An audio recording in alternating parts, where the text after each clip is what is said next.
Y'all have a good night last night? Who? Oh, we did. Did you? Well, Cambry got to bring home her class stuffed animal named Barry.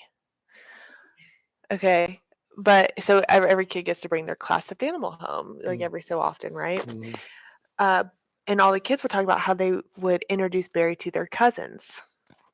So it's very important for Cambry to introduce Barry to Rush. So we had to go over there. And so we had a good night, but that was part of our night, you know. Mm-hmm. Good morning. Is this mine? It feels so funny today. Hey, welcome. Today we're going to talk about investing, which is fun and exciting. And we were just catching up on how my husband has been gone for 5 days, okay? And he came back last night, and I'm so thankful. You don't even know how much you miss your significant other until they're gone. Yeah. Like, he's so helpful. It's crazy. And I'm like, wow, I really missed him. But it's been so just, and I honestly, what has been awesome about this experience about him being gone is that work has been great. It's been like on autopilot a little bit, and it hasn't always been this way. Like, I remember being in work and it just like consuming my life. And I think a huge part of that is just staying deeper instead of wider sort of thing, and just like knowing like, hey, I can like jump in conversations at any point in messages, or like I would jump on the phone a couple of times with people, and it was like no big deal. It was not something that was consuming my brain, where it used to be at the very beginning how like getting on calls with people would stress me out, you know, sales calls, and it would kind of consume, oh my gosh, I gotta do this. But it's been just so fluid. And I'm really thankful for that. I'm thankful for sales skills. Well, a couple of things. One is it's internalized, and two, you have a pipeline that's kind of full. Yeah, it's been fun. Which makes it less stressful. Yeah. It's been very fun. And it's been feeling in a groove, which just felt good. So we got a really good question last week. We work with someone occasionally, kind of on and off. Her name is Danielle Weil. We can put her information in the chat. She's awesome.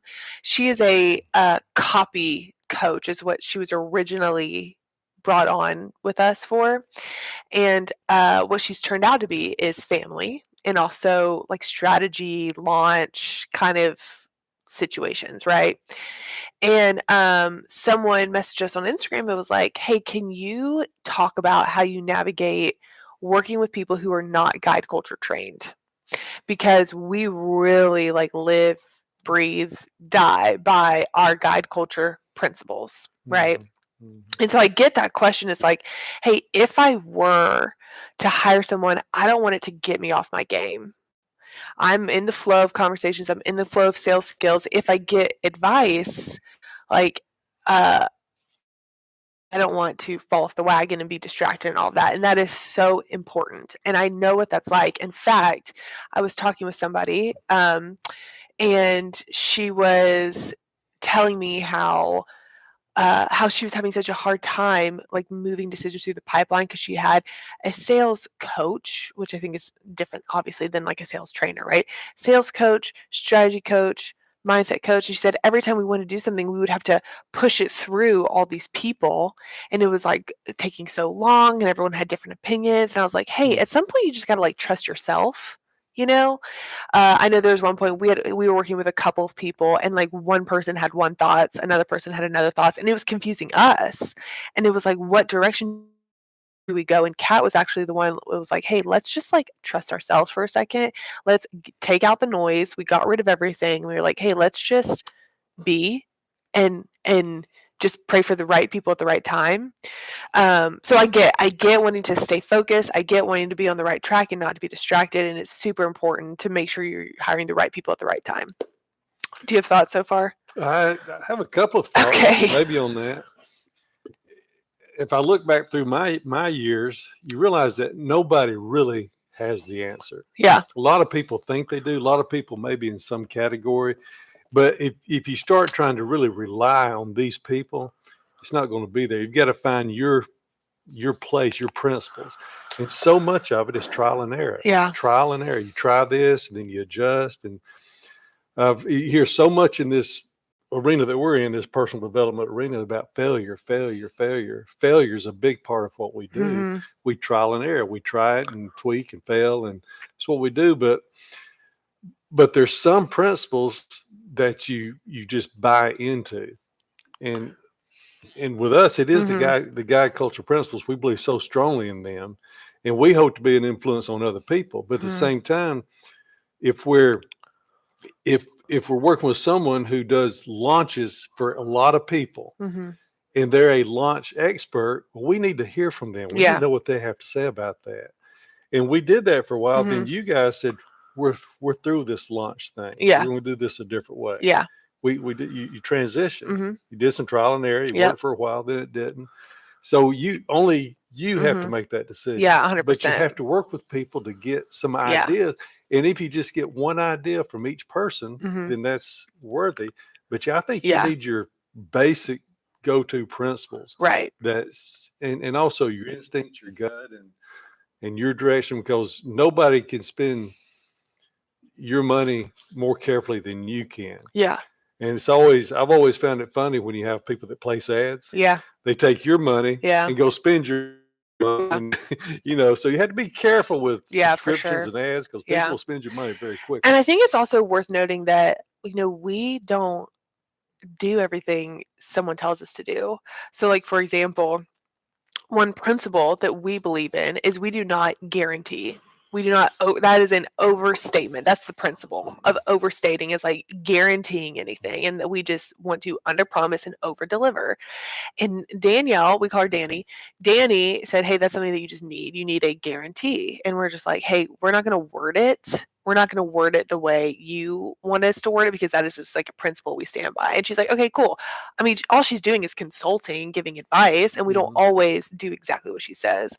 Another thing I think that's important to note is we really also love to learn principles. Like you're saying, hey, she does launches. Like that's what she does. We're like, hey, let's learn like the principles of a proper launch. Let's learn the principles. And then we can apply our skill and our principles to those principles. And then also what's cool about principles is that they're never ever changing. And so we can always pull those out of a hat when needed. So for example, like people used to do launches before there was the internet.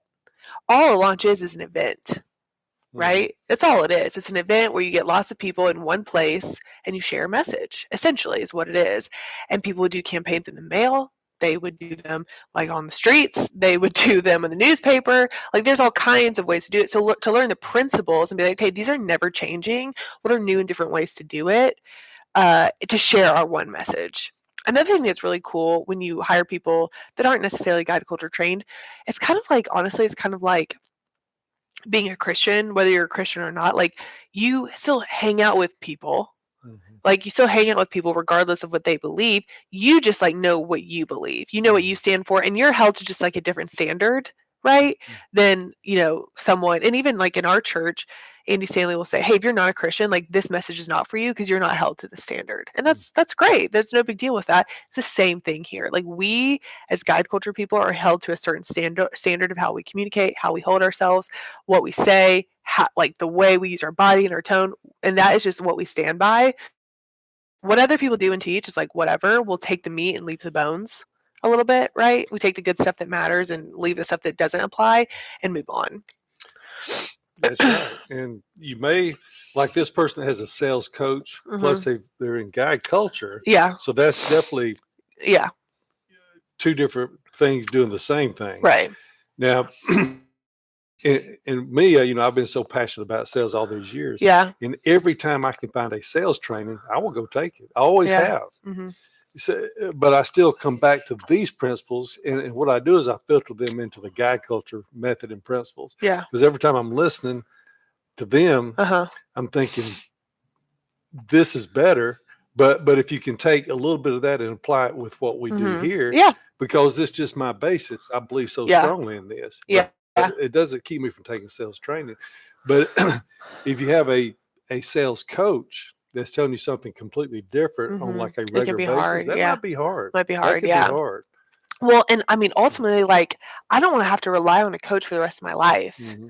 I want to be able to do it on my own and not need what I call a binky, security binky, a blankie. I don't want a security blankie forever. I get needing it for a period of time, but I want to be able to like do it on my own, you know? And another thing I had a thought about is what's so cool is when you're guide culture trained, this is the best part of guide culture, in my opinion. Well, not the best part, but when you're trained, you have a new set of glasses, right? And you start to see the world in new and different ways that most people don't. And so when you start investing in other things, investing in other coaches, you see what they say in a new lens. And so, like, for example, I remember being in a mastermind. And in a mastermind, you have like a group of 10 or so people, and they talk about their problems and what they're going through. And then there's the leader of the mastermind that will kind of coach them as a group. And what's so great about that is you learn from other people, and it's great. Okay.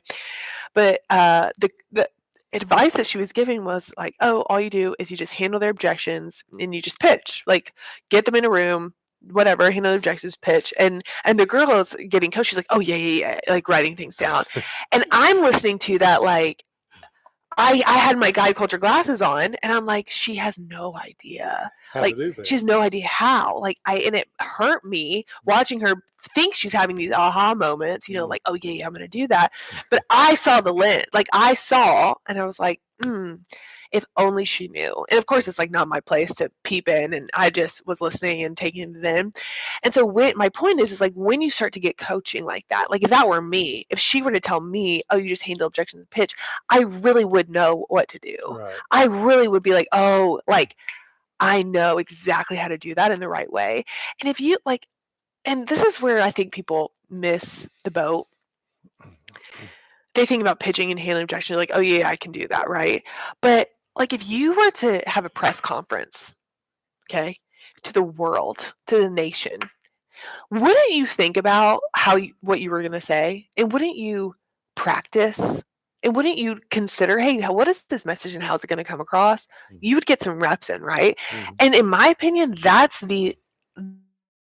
severity. That's the level of like seriousness you should take your message of like, if I were to have a press conference, like if I were to handle the objection of someone asking me a question to the world, like I'm going to think it through, right? And going to practice and get some reps in, and that's just not happening in the mastermind, you know. Right. But me hearing someone say, hey, pitch and handle objections, I know like where to practice, I know how to practice, I know how to make sure it's right before I go and do it. And even, you know, we'll take trainings, like we're in one right now learning evergreen principles, which I could go off on evergreen principles because, you know, people make it sound like you just press a button and it's evergreen and it just like it's a money machine. It's just not that simple. But it's like what they are teaching, if you didn't have sales skills, I don't know how you would do it. Because they're like, hey, do a Facebook Live and drive them to this opt-in. It's like, okay, well, that Facebook Live matters. It's not just do a Facebook Live. It's like, what's in the Facebook Live? What's the strong, powerful message that drives them to the opt-in? And that's a missing piece for so many people. They're like, no one's going to my opt-in. It's like, yeah, because the sales skills aren't there to be able to help them do it well. It's like your juice and container. That's right. Same thing. Now, back to the sales coach, I could see where there could be some value in someone giving you direction on, hey, here's a good place to go market. This is a good, try this. And maybe here's your basic message, or here's the, you know, what you're selling. To bounce that off of people is a great idea. The question is though, are you doing rehearsals? Are you doing reps? Are you trying? Right. And we feel like we know that that's important to do these rehearsals and reps and try things. But it's really awkward and hard to do that. Right. But that's why the lab environment is so good, because it's just natural. That's what we do. We get the reps and we try. Yeah. And that is extremely valuable. And plus, you can watch other people. You can get feedback on what you did, and that helps you to start shifting your message. Right. Like, did that connect? Did that not connect? The reason I'm saying that is I can see where a sales coach could help. Right. You know, what are you selling? How, you know, let's think about this, that kind of a thing. Yeah. And guide culture, we're not coaches. We are, well, you get coached based on the method, not coached in general, coached on the method. Right. Because this method is timeless. Whereas, for example, this is a perfect example, a coach might help you, like a just sales coach might help you through the changing times. Like, for example, the evergreen thing that we're doing, like, it's already dated. Like the print, like the method, and it's fine because we know how to adjust. It's not a big deal. But I can see how a sales coach would be like, hey, this like was working, now it's not. So like let's go over here and like try this and whatever. But the principles still need to be poured into whatever you do. Yeah. Well, when I was probably about 10 years into the insurance agency, someone gave me a referral and I hired a consultant. And he was like a coach, and he gave me some great tips on the principles around insurance, like what make sure you're picking the right size customer, and make sure that you pre-qualify well, and here's what you can bring. And he gave me a lot of materials to use that I didn't have to create myself. That was very valuable, but I applied that all through the sales principles because I knew how to sell. I knew how to go sell once I learned that. Right. And so I was going to say something else about that. Another time that didn't work is when we bought into this marketing campaign of a bunch of postcards. We was going to do this series of postcards, 4 or 5 to the same person, and they're supposed to call you. Right. And it just didn't work. You spent a lot of money too, didn't you? Spent a lot of money. At that time, it was a lot of money, and it didn't work. But then I go to another sales training, just insurance related. And he gave me some ideas, some points to look for, but I filtered all that back through my sales skills that we use here. Right. So this is the skill you filter everything through. But if you're working with people, and let's say it's one of your vendors, and you get the vibe that they're just on the same page with me with values, with principles. It's important. And there should be a filter of, hey, this fits me and this doesn't. Totally. And so I think that that we need people outside of guide culture, but the more we see people outside of guide culture, the more we know that everybody could use it.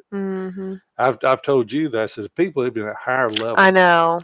Well, I remember Starla being in here, and she's like, literally, I've been in the room with some of the highest level people, and they do not know this. Exactly. I'm like, I know, Starla. Yeah. I know. And what I was going to say is, if you came in, we talk a lot about buying in, just relax, clear your mind, and buy in, and just try to do the things that we ask you to do.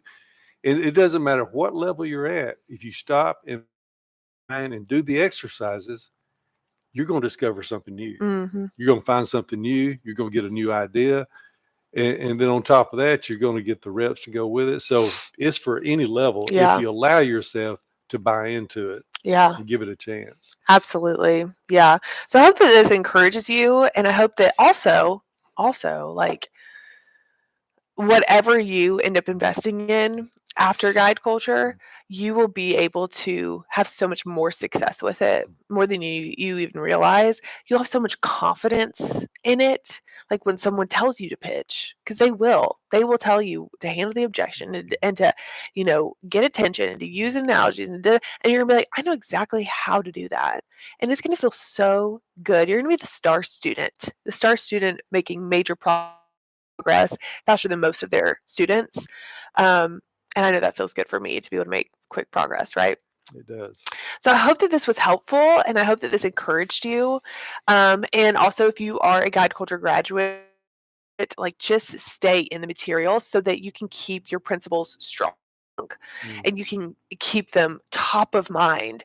And so that when you are exposed to a potential, investing opportunity, the red flags pop up quickly and clearly of like, hey, I hear them. I'm going to leave that and take the other things because of my principles that I believe in and that I know that are true, because it's a really big deal.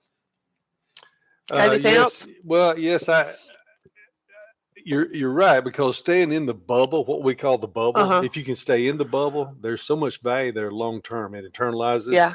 the community of people are the right people to be in the bubble with. Yeah. So there's a lot of power in being with the right people. For sure. Over a period of time. And this community is definitely that. Yep, absolutely. Hey, this Friday is our deadline to be able to have early access to Guide Culture. So on April 1st, Loy, did you know this? That's April's Fool's Day. It is. It is April Fool's Day, but this is not. This is Okay. not an April Fool's joke.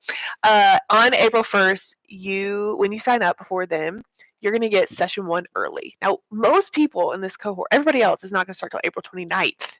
So you are going to get early access to the session 1, most important session, building value. Mm-hmm.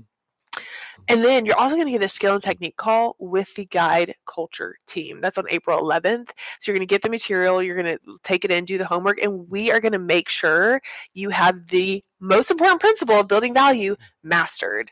And so you're going to get a little taste, you're going to get excited about it, and be ready to hit the ground running on April the 29th when it actually starts. So if you have questions, you want to save time, make sure it's a good fit, feel free to message me.